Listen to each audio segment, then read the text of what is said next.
ये खाली डेज के ऊपर, कितने डेज आप इंडिया में करंट ईयर में रहे, कितने डेज आप प्रीवियस ईयर्स में रहे, उसके बेसिस पे ये इसका कैटेगराइज होता है। जो रेजिडेंट होता है, और आप ये समझ लो रेजिडेंट एंड ऑर्डिनरी रेजिडेंट होता है, वो जो भी पैसा इंडिया में कमाता है और इंडिया से बाहर कमाता है उसके ऊपर उसको टैक्स देना पड़ेगा, इवन इंडिया से बाहर जो कमाता है। अगर suppose I am a resident and I have some investment in US, I have some properties in US, I have some shares in US, I have some investment in US, जिसके ऊपर मुझे rent आ रहा है, interest आ रहा है, dividend आ रहा है, वो सब टैक्सेबल, वो सब मुझे टैक्सेबल होगा इंडिया में। So it is a very wider scope. तो हमारा जो टैक्सेशन है, Indian taxation, that covers each and every aspect. जो नॉन रेजिडेंट होता है, he has not to pay taxes, he has to pay taxes only of those income which he accrues in India, जो India में उसको मिलती है। अब जैसे मैं नॉन रेजिडेंट हूं, I am staying in US, तो मुझे जो यूएस में मेरी इनकम जो हो रही है उसके ऊपर मुझे इंडिया में टैक्स नहीं पे करना पड़ेगा। मुझे इंडिया में खाली टैक्स पे करना पड़ेगा जो इनकम मेरी इंडिया में मुझे अराइज होगी। Suppose I am a foreign, I am a national in India, I am a national of foreign country and I am a non-resident, और मेरी कोई प्रॉपर्टी इंडिया में है और इंडिया में मुझे रेंट आ रहा है, sir then I have to pay tax only of that thing. So हमारा एक तो क्राइटेरिया ये होता है। सेकेंड, इन्होंने क्या किया हुआ है कि सपोज माई सेल्फ, मैं हूं आपके दादू, ठीक है, अब अगर मैं अपनी रिटर्न भर रहा हूं, मेरी इनकम टैक्सेबल लिमिट है, तो अगर मेरी वाइफ की रिटर्न नहीं भरी जा रही है, my wife is not having any professional income, उनकी कोई प्रोफेशनल इनकम नहीं है, और मैं अपने टैक्सेस को बचाने के लिए, क्योंकि मैं जैसे जैसे मेरी इनकम बढ़ेगी मेरा टैक्स रेट सबसे हाई ब्रैकेट में आ जाएगा, और हाई टैक्स ब्रैकेट में आने के कारण मैं क्या करता हूं, अपनी कुछ इनकम वाइफ के नाम कर देता हूं, वाइफ के नाम दिखा देता हूं, वो नहीं माना जाएगा, it will not be taken into consideration, वो मेरी इनकम में एग्रीगेट कर दी जाएगी, so it will be clubbed in my income, so I can not do that. Another thing, I have a child who is less than 18 years old, who is less than what 18 years old, उसको भी मैं अपनी income उसकी income में दिखाना चाह रहा हूं, वो नहीं माना जाएगा। मैंने क्या किया, 50 लाख रुपए उसके नाम का इन्वेस्ट कर दिया बैंक में अंडर माय गार्डियनशिप, और उसको इंटरेस्ट इनकम आ रही है, वो इनकम टैक्स में उसकी इंटरेस्ट इनकम नहीं मानी जाएगी, वो इनकम मेरे में ऐड कर दी जाएगी। सो हमारे टैक्सेशन रूल्स इस तरीके के हैं कि अगर मैं कुछ भी करने की कोशिश कर रहा हूं, कुछ भी डाइवर्ट करना चाह रहा हूं इनकम को अपने रिलेटिव्स में, अपनी वाइफ में, अपने बच्चों में, वो नहीं माना जाएगा। हाँ, अगर मेरी वाइफ खुद प्रोफेशनल है और उनको इनकम आ रही है, उनकी अपना सोर्स ऑफ इनकम है, she will file her own income tax return, then there is no problem. But if she has no source of income and I am giving her the income, then her income would be added in my income, वो club कर दी जाएगी। Same thing, there is a child, suppose he is a child artist, he is a child artist, आप देखें television में child artist हैं, उनको जो income आ रही है सर वो उनकी इनकम मानी जाएगी, वो क्लब नहीं करी जाएगी उनके पेरेंट्स की इनकम के साथ। But he has to, that child has to have his own source of income, otherwise नहीं माना। तो इसमें एक पार्ट आ जाता है। उसके बाद हमारे देश में क्या है, आपके पास इन्होंने क्या किया है, दे हैव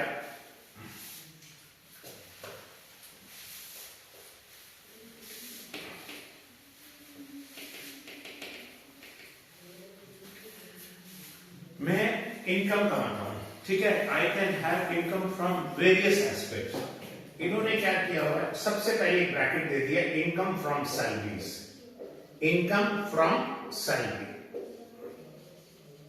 इसके बाद एक बाइफिकेशन कर दिया है, income from house property, income from house property. एक हेड दे दिया है income from business and profession, income from business and profession, business and profession. एक हेड दे दिया है income from capital gains, income from capital gains, income from capital gains. एक head they दिया है income from other sources, income from other sources. आपने देखा किस तरीके से इंडिया में इसको पूरा कॉम्प्रिहेंसिव बना दिया है। अगर मेरे पास कोई भी लैंड है, कोई भी बिल्डिंग है, उसका मेरे पास कोई भी रेंटल इनकम आ रही है, कोई भी उससे मुझे इनकम आ रही है, that will be treated as income from house property. मैं कहीं भी नौकरी कर रहा हूं, anywhere, if I am doing some service, sir it will come income from salary. उसके बाद आई एम प्रोफेशनल, मैं कोई बिजनेस करता हूं, कोई दुकान खोलता हूं, कोई गुड्स बेचता हूं, कोई कंसल्टेंसी करता हूं, कोई रिटेलरशिप करता हूं, कुछ भी करता हूं, that will come under income from business and profession. Sir मेरे पास कोई घर है, कोई गाड़ी है, कोई एसेट्स हैं, ज्वेलरी है, सर ये मैं बेचता हूं, शेयर्स लेके बेचता हूं, म्यूचुअल फंड के यूनिट्स लेके बेचता हूं, उसमें प्रॉफिट कमाता हूं, ठीक है। कोई एसेट है जो मेरे पास बड़े सालों से है, उसको मैं बेचता हूं, तो उसमें प्रॉफिट आता है, तो वो सारा प्रॉफिट किस में आ जाएगा? Income from capital gains. अगर इन चारों में कुछ नहीं आ रहा है तो आ जाएगा income from other sources, income from other sources में आ जाएगा। तो बच के कोई नहीं जा सकता।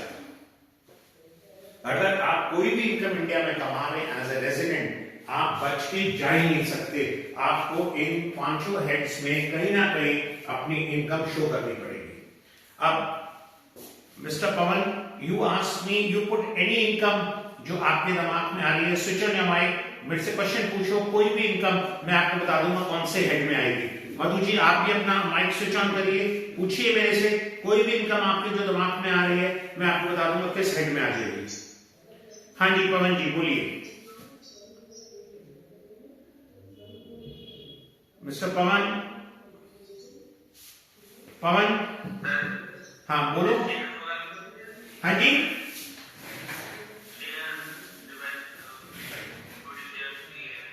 क्या क्या थोड़ा जोर से बोलेंगे? शेयर के पैसे, हाँ जी। इनकम फ्रॉम कैपिटल गेन्स, मैंने कोई भी शेयर्स खरीदा है और उसको मैं बेचता हूं, उसका जो भी प्रॉफिट आएगा that will income from capital gains में आएगा।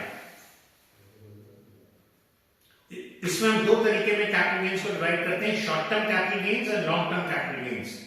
मोटा मोटा इसमें ऐसे बोला गया है कि कोई भी एसेट जो हमारे पास 36 महीने से कम में रहा है वो शॉर्ट टर्म कैपिटल एसेट कहलाएगा, और जो भी एसेट हमारे पास 36 मंथ से ज्यादा रहा है वो हमारा लॉन्ग टर्म कैपिटल कहलाएगा। तो अगर जब हम कोई भी शेयर्स को, यूनिट्स को, किसी भी चीज को बेचते, उसके ऊपर प्रॉफिट कमाते हैं, वो आ जाए इनकम फ्रॉम कैपिटल गेन्स। और पूछिए और भी कोई भी है, देखिए दिमाग में आप लोग पहले पढ़ चुके हो, टैक्सेशन थोड़ा बहुत आइडिया होगा, कोई भी इनकम आप देखिए, पूछिए मेरे से, मैं आपको बता दूंगा कौन से हेड में है। मैडम मधु पूछिए। हाँ, lottery income from other sources, आपकी कोई भी लॉटरी लगती है, कुछ भी है, that will come income from other sources में आएगी। और पूछिए,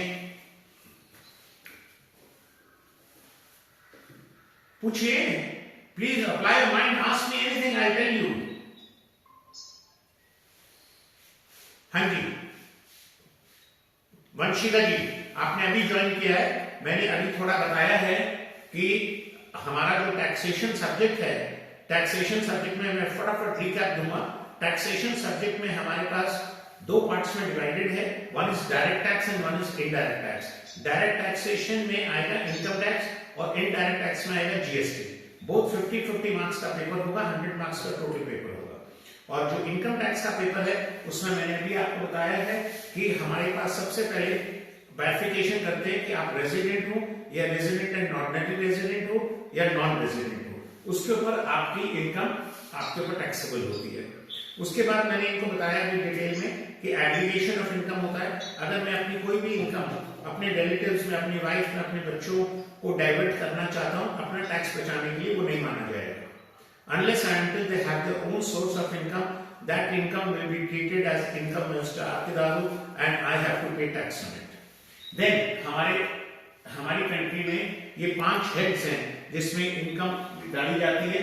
income from salary, income from house property, income from business and profession, income from capital gains and income from other sources. जब हम इनकम टैक्स रिटर्न भरते हैं, उस return में सारे हेड्स में अगर हमारी कोई भी इनकम होती है तो इन हेड्स में हमें इनकम दिखाई जाती है। बताएं आप में से कोई भी मेरे से कुछ पूछना चाहता है, कोई भी इनकम जो आपको कंफ्यूजन क्रिएट कर रही है, मैं आपको बता दूंगा कौन से हेड में जाएगी। बताएं, पूछे। पवन जी, आप, वंशिका, मधु, कोई भी, किसी को कोई भी क्वेश्चन है, please switch on your mic and ask me. पूछिए।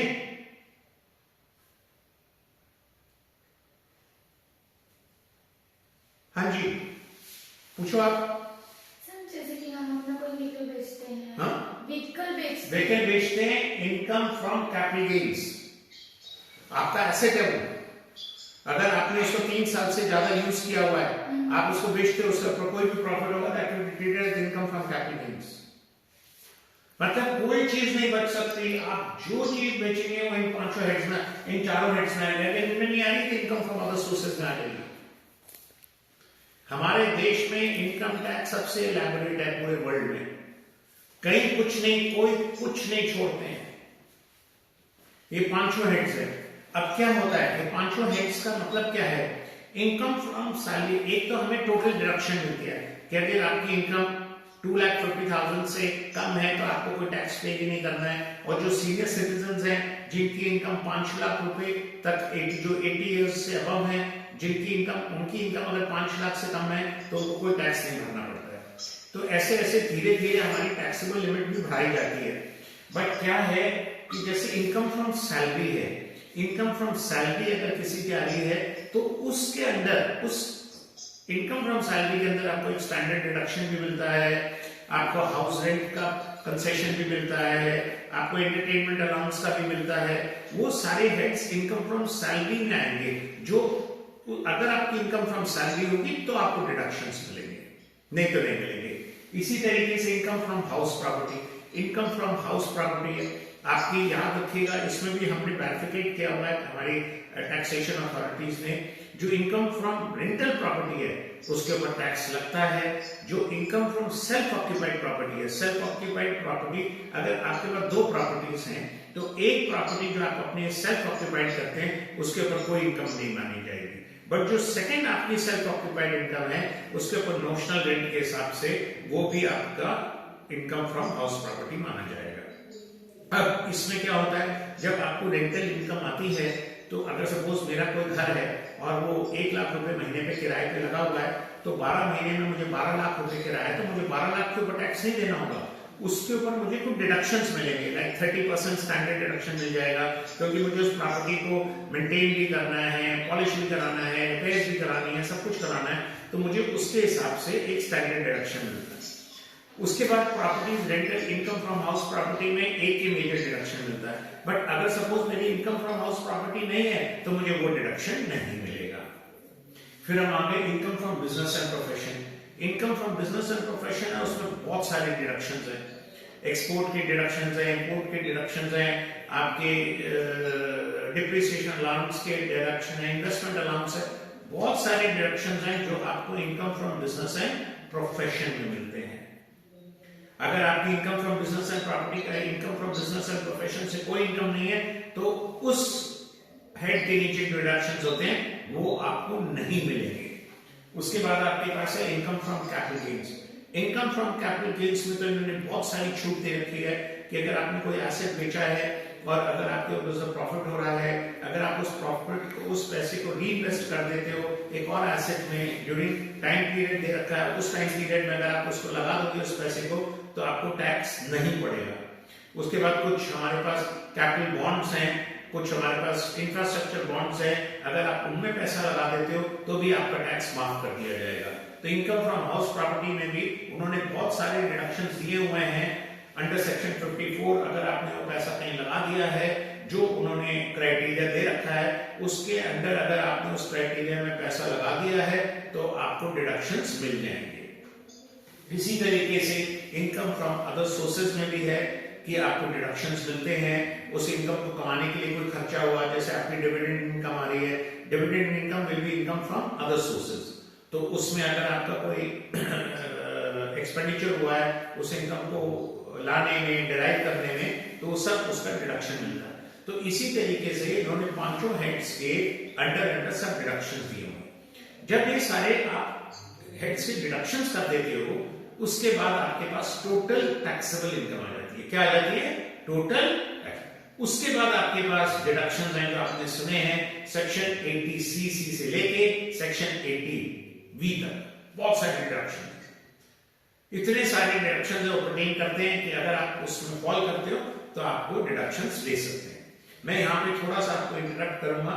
अभी मिस्टर मोदी ने as being the prime minister 3 साल पहले स्कीम लाए हैं कि अगर आप डिडक्शंस नहीं लेंगे तो आपकी इनकम इतनी एग्जम्प्ट मानी जाएगी, इससे ऊपर मानी जाएगी, पर उसमें फिर आपको डिडक्शंस नहीं मिलेंगे आपको। अब वो आपको देखना है कि आपको इनकम आती है, डिडक्शंस लेके आपको फायदा हो रहा है या बिना डिडक्शंस लेके फायदा हो रहा है। तो वो सब चीजें जब मैं आपको पढ़ाना शुरू करूंगा आपको क्लैरिटी आ जाएगी, हर चीज की क्लैरिटी आएगी।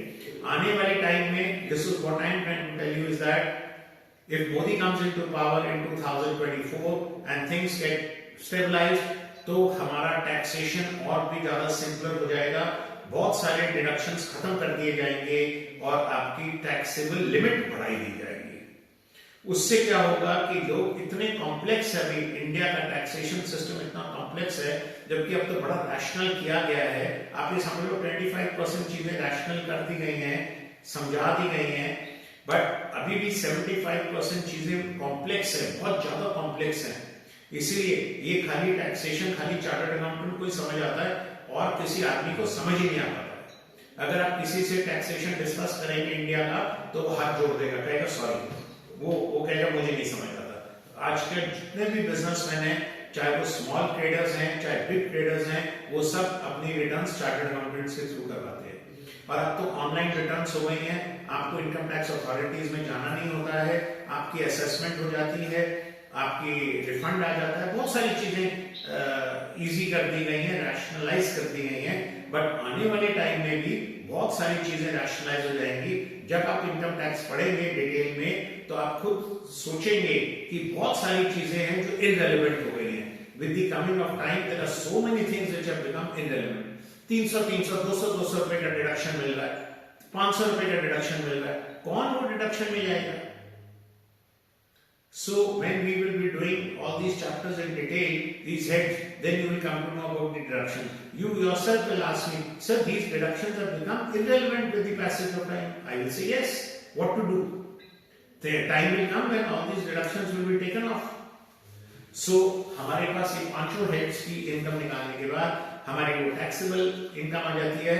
उसमें से फिर हम वो डिडक्शंस निकालते हैं सारे, जो जो डिडक्शंस आपको पेन करता है उसका। सपोज एक एग्जांपल देता हूं कि आप कोई चैरिटी करते हैं और वो जिसको आप चैरिटी देते हैं उसके पास लाइसेंस है, उसके पास टैक्स एग्जेम्पशन सर्टिफिकेट है, तो आपको 80G के अंदर डिडक्शंस मिल जाएंगी जितना भी आप चैरिटी कर रहे हैं। उसमें भी दो कंडीशंस हैं। अगर आपने कुछ इंस्टीट्यूट्स को चैरिटी करी है जो रिकॉग्नाइज्ड इंस्टीट्यूट्स हैं, उसके केस में आपको 100% डिडक्शन मिल जाता है और कई जगह आपको 50% तक डिडक्शन मिलता है। इसी तरीके से अगर कोई सीनियर सिटीजन है, उनका बैंक में डिपॉजिट्स है और बैंक के डिपॉजिट्स में उनको इंटरेस्ट आ रहा है, तो उसमें एक साल तक उनको मैक्सिमम जो डिडक्शन मिलता है 50,000 रुपीज का मिल जाता है। ऐसे बहुत सारी हमारी डिडक्शंस हैं जो अप्लाई करेंगे, जो आप सबको याद रखनी पड़ेंगी, क्योंकि आपके पास क्वेश्चन दिया जाएगा जिसमें आपको किसी भी रेजिडेंट का आपको इनकम दे दी जाएगी और उसमें क्वेश्चन में इनकम फ्रॉम हाउस प्रॉपर्टी भी आ रही होगी, इनकम फ्रॉम सैलरीज भी आ रही होगी, इनकम फ्रॉम अदर सोर्सेज भी आ रही होगी। तो आपसे कहेंगे compute the total income and taxable amount. तो उस केस में आपको उसकी टैक्सेबल इनकम निकाल के आपको सारे डिडक्शंस लगा के जो उसका अमाउंट टैक्स का बनता है वो कैलकुलेट करना पड़ेगा। तो एक क्वेश्चन तो इस तरीके का आता है। एक क्वेश्चन आपको कैसे आएगा कि हाउस प्रॉपर्टी है, इनकम फ्रॉम सैलरीज है, इनकम फ्रॉम कैपिटल गेन्स के ऊपर एक क्वेश्चन दे देंगे, उसको आपको डिराइव करना है कि उसमें से कितनी इनकम निकल के आ रही है। एक क्वेश्चन इस तरीके का आएगा। एक क्वेश्चन आपको resident tax liability, ordinary resident, non resident के ऊपर एक क्वेश्चन दे देंगे। उसके बाद एक क्वेश्चन आ जाएगा set of income. Set of, आप अपनी इनकम को कैसे सेट ऑफ कर सकते हैं, कैसे एग्रीगेट होती है, कैसे क्लब होती है, उसके ऊपर एक क्वेश्चन आ जाएगा। और फिर लास्ट में हमारे पास कुछ और छोटी मोटी चीजें आती हैं टैक्स के बारे में कि हमारी असेसमेंट कैसे करी जाती है, हमें एडवांस टैक्स कब देना होता है, हमें रिफंड कब आता है, उसके ऊपर एक क्वेश्चन आ जाता है। सो आपका एक बड़ा कॉम्प्रिहेंसिव सिलेबस है। You have to really work very hard for it. मैं पहले आपको बता दूं, सीए इंटरमीडिएट एग्जाम कोई आसान नहीं है। पहले से चाहे उन्होंने 8 पेपर से इसको 6 पेपर में कन्वर्ट कर दिया है। जैसे मैंने परसों अकाउंट्स की क्लास में बताया था, अकाउंट्स में उन्होंने पूरा सेक्शन ए और सेक्शन बी का अकाउंट्स डाला हुआ है। पहले 2 सब्जेक्ट होते थे, अकाउंट्स एंड एडवांस अकाउंट्स, दोनों को क्लब कर दिया है, प्लस फाइनल का भी 2 टॉपिक्स डाल दिए। तो कोई आसान नहीं बनाया है, इन्होंने इंटरमीडिएट डिफिकल्ट कर दिया है। अगर क्योंकि ये चाहेंगे कि अगर कोई नहीं पास कर सकता तो इंटरमीडिएट में ही फेल हो जाए, बाहर निकल जाए। क्योंकि अभी हमारे देश में ऐसे बहुत सारे स्टूडेंट्स हैं, मोर देन, अगर आप इंटरनेट पे चेक करेंगे, more than 3 lakh to 5 lakh students हैं जो इंटरमीडिएट कर चुके हैं और फाइनल नहीं कर पा रहे हैं, and they are known as semi qualified.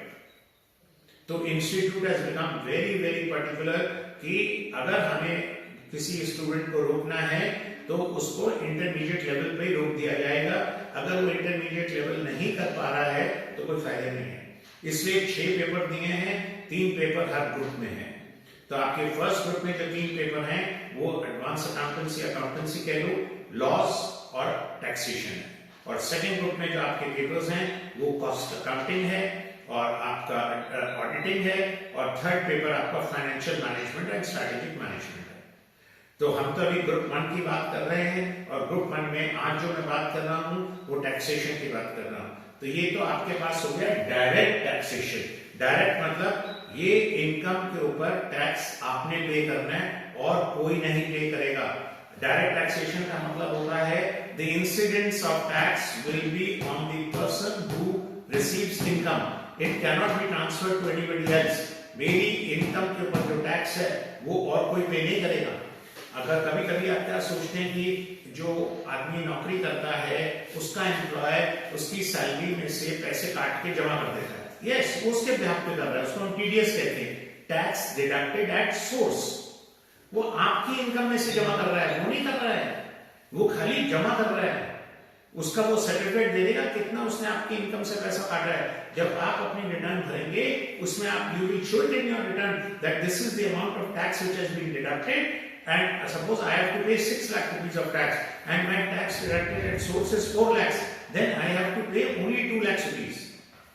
So likewise we have the same thing in banks.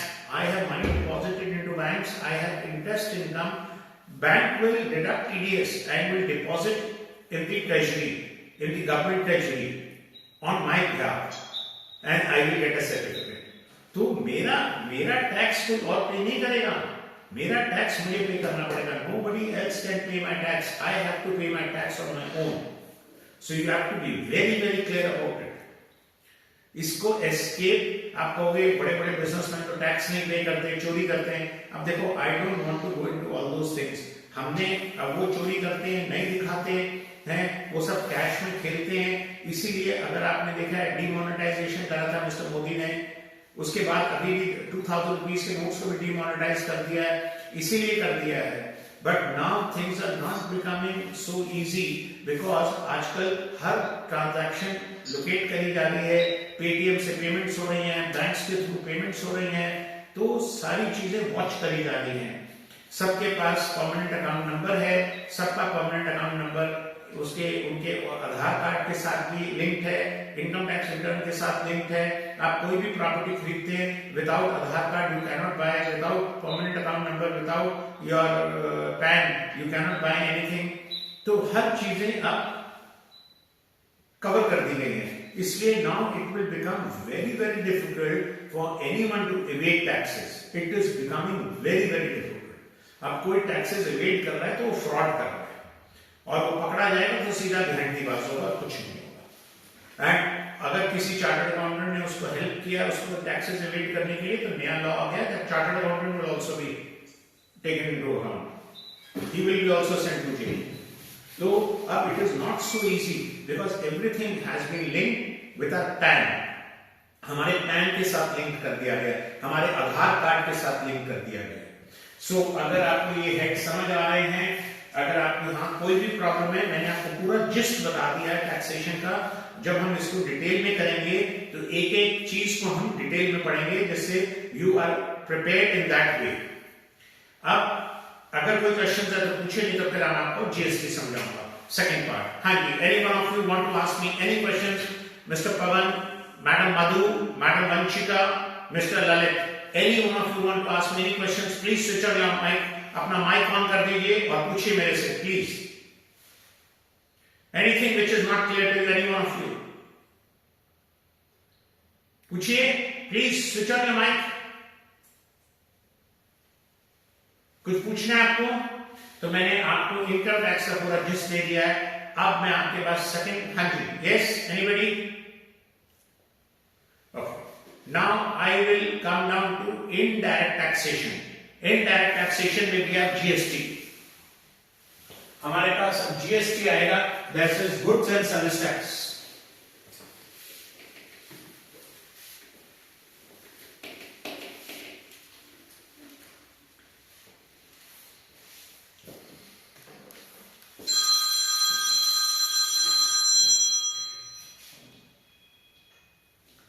हमारे पास गुड्स एंड सर्विस टैक्स आएगा. गुड्स एंड सर्विस टैक्स,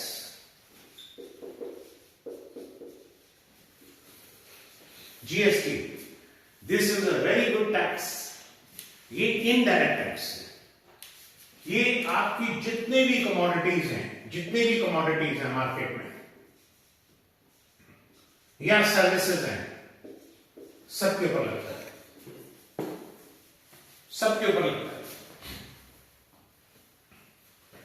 इसका जो सबसे कॉमन रेट चल रहा है वो 18% है. कुछ कमोडिटीज हैं तो 12% भी है, 5% भी है और 28% भी है. बट मैक्सिमम कमोडिटीज के ऊपर 18% है. बहुत कम कमोडिटीज हैं जो एग्जेम्प्टेड हैं जीएसटी से. Very few, very few. Otherwise every commodity is taxable.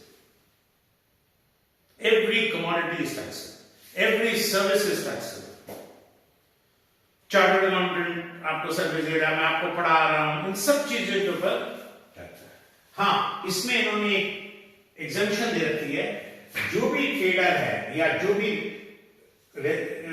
Consumer resident है या जो भी ट्रेडर को कह दो ट्रेडर, अगर उसका पूरा साल में टर्नओवर 20 लाख से कम है, 20 लाख रुपीस से कम है, सपोज मैं पेन बेचता हूं और पूरे साल में मैं पेन 20 लाख रुपए से कम के बेचता हूं, तो मुझे जीएसटी में नहीं रजिस्टर होना है.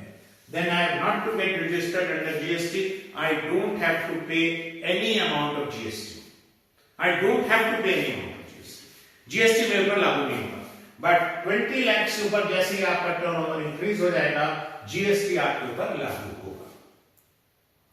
तो जीएसटी के ऊपर जब ये इंट्रोड्यूस हुआ था तो इसके ऊपर बहुत ह्यूमन क्राई हुआ, बहुत लोगों ने क्रिटिसाइज किया. The opposition went into lot of criticism. But मैं आपको बता दूं, ये इतना बढ़िया टैक्स है, स्टेट्स के लिए और सेंटर के लिए, दोनों के लिए रेवेन्यू है. जब ये 18% लगता है, इसमें 9% सेंटर को जाता है और 9% स्टेट को जाता है. जितना भी लगता है, अगर सपोज 5% लग रहा है, इसका आधा सेंटर को जाता है, आधा उस स्टेट को जाता है. तो स्टेट्स के लिए जीएसटी एक बहुत बड़ा रेवेन्यू है. आज जो स्टेट्स कितना वेलफेयर प्रोग्राम्स कर सकते हैं, ये जीएसटी के बलबूते पे कर सकते हैं, नहीं तो बहुत मुश्किल है. तो GST is one of the biggest revenues. आपने देखा है न्यूज़पेपर में, आप पढ़ते होंगे, every month it is going up, crore lakhs में हमारे पास, मतलब आप फिगर में क्या, आप खुद देखना, आपको I want you to create interest in you. हाँ, नेट पे चेक करिएगा कि इंडिया में पिछले महीने कितना जीएसटी रिकवर हुआ। GST one of the major sources of revenue, major sources of revenue today. अब जीएसटी में क्या होता है, इसका एक प्रोसीजर है, ध्यान से सुनिएगा। मैं एक पेन बना रहा हूं और मैं उसके ऊपर रॉ मटेरियल खरीद रहा हूं और मैं उसके ऊपर जीएसटी पे कर रहा हूं। अब मैं पेन बेच रहा हूं, I am selling the pen, उसके ऊपर मुझे जीएसटी मिला है, किससे? कंज्यूमर से।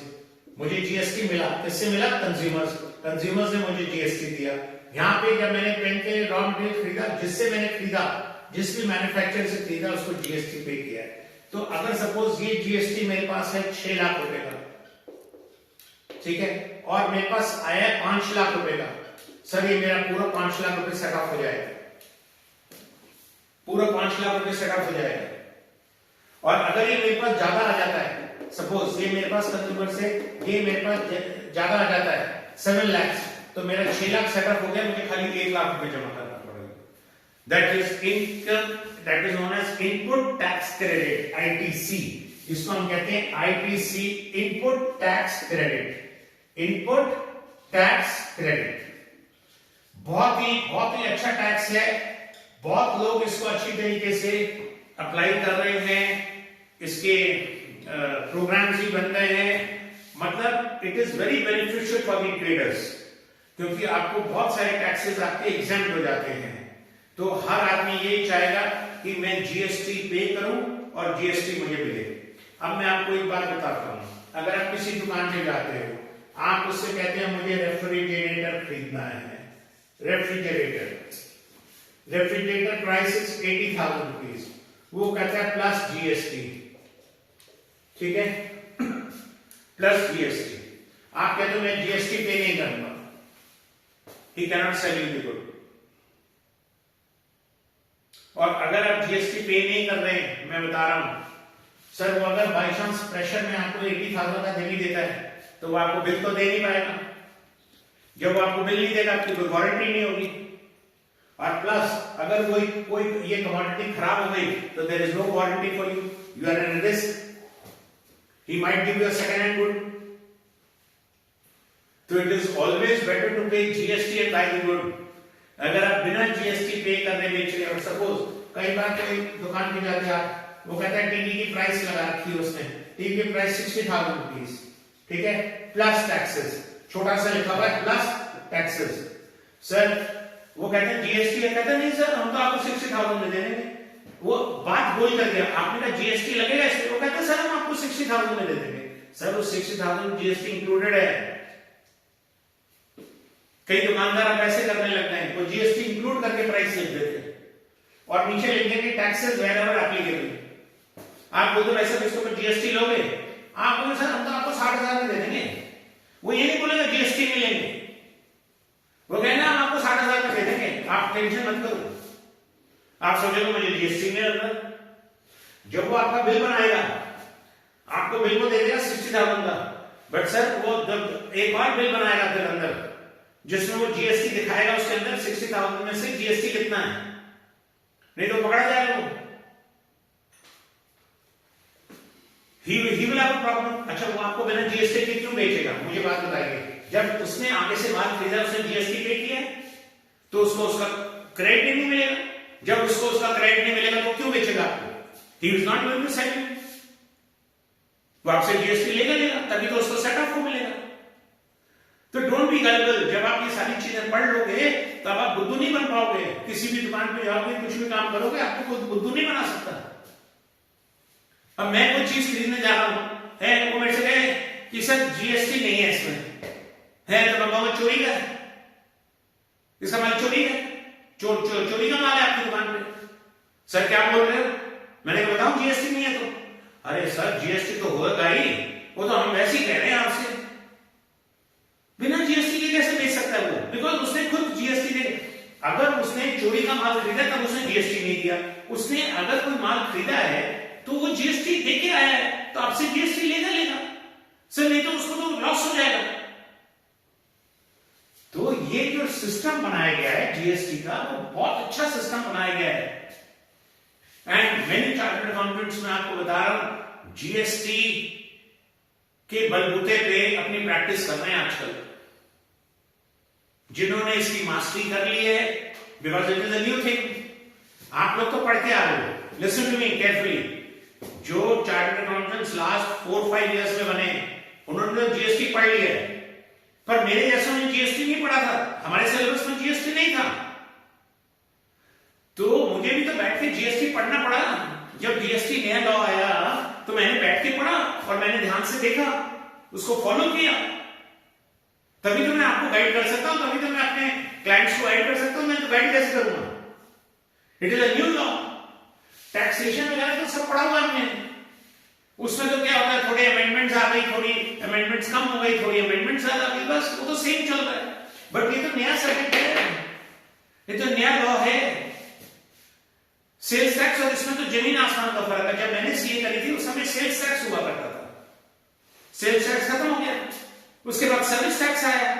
सर्विस टैक्स में बहुत सारे लकुनास थे, वो भी खत्म कर दिया गया। अब सर्विस टैक्स खत्म करने के बाद जीएसटी आया, एंड ये कांग्रेस गवर्नमेंट लेके आना चाहती थी, जो नहीं लेके आई। मिस्टर मोदी जब प्राइम मिनिस्टर बने, उन्होंने अपने फर्स्ट टेन्योर में वो जीएसटी लिया, और उस समय बहुत ज्यादा हुआ कराया हुआ था, बहुत सारा अगेंस्ट कैंपेन हुआ था जीएसटी के। बट अब लोग रियलाइज करने लग गए हैं, सब ट्रेडर्स, सब लोग, that it is very beneficial. और आज के टाइम में मैं बता दूं, जितने भी यंगस्टर्स हैं, मैंने देखा है, मैं सारी से चार्टर्ड अकाउंटेंट, मैंने तो उसके पास कभी कैश देखा ही नहीं है सर। वो सारा काम अपने कंप्यूटर से करता है, अपने मोबाइल से करता है, बैंकिंग से करता है, ऑनलाइन बैंकिंग सिस्टम है उसका, उसको कोई भी पेमेंट करनी होती है पेटीएम से पेमेंट कर देता है, कैश तो होता ही नहीं उसके पास।